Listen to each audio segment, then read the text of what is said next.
اعوذ باللہ من الشیطان الرجیم بسم اللہ الرحمن الرحیم اولئک الذین اشتروا الضلالة بالہدى والعذاب بالمغفرة فما اصبرهم على النار۔ صدق اللہ العظیم۔ رب اشرح لی صدری ویسر لی امری واحلل عقدۃ من لسانی یفقہوا قولی۔ اللہم ارنا الحق حقا وارزقنا اتباعہ وارنا الباطل باطلا وارزقنا اجتنابہ، آمین یا رب العالمین۔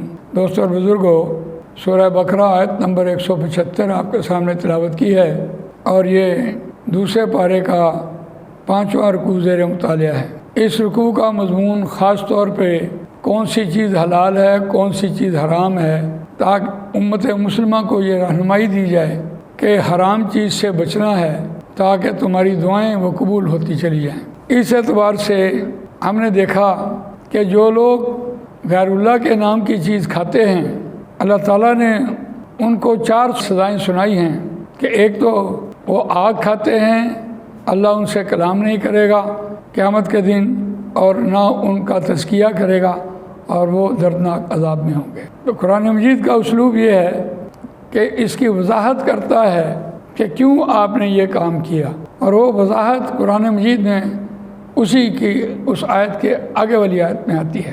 اب اس کی وضاحت قرآن سے سنتے ہیں، آیت کا ترجمہ کرتے ہیں۔ آیت نمبر 175، اولئک الذین اشتروا الضلالۃ بالہدی، وہی لوگ ہیں جنہوں نے خریدی گمراہی بدلے ہدایت کے، ہدایت کو چھوڑا اور گمراہی خرید لی۔ دو ٹوک بات قرآن نے یہ بات کہی۔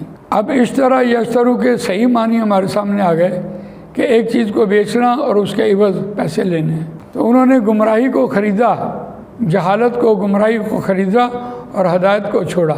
والعذاب، اور عذاب کو انہوں نے خریدا بدلے مغفرت کے۔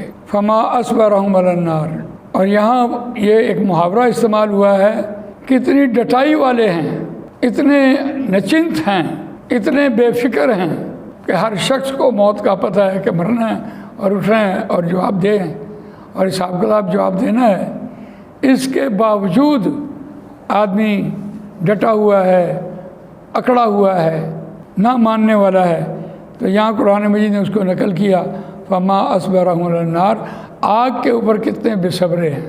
جزاک اللہ خیر۔ اللہ تعالیٰ مجھے آپ کو قرآن مجید پڑھنے، سمجھنے، اس پر عمل کرنے، اس کو دوسروں تک پہنچانے کی توفیق عطا فرمائے۔ سبحانک اللہم و بحمدک، نشہد ان لا الہ الا انت، نستغفرک و نتوب الیک۔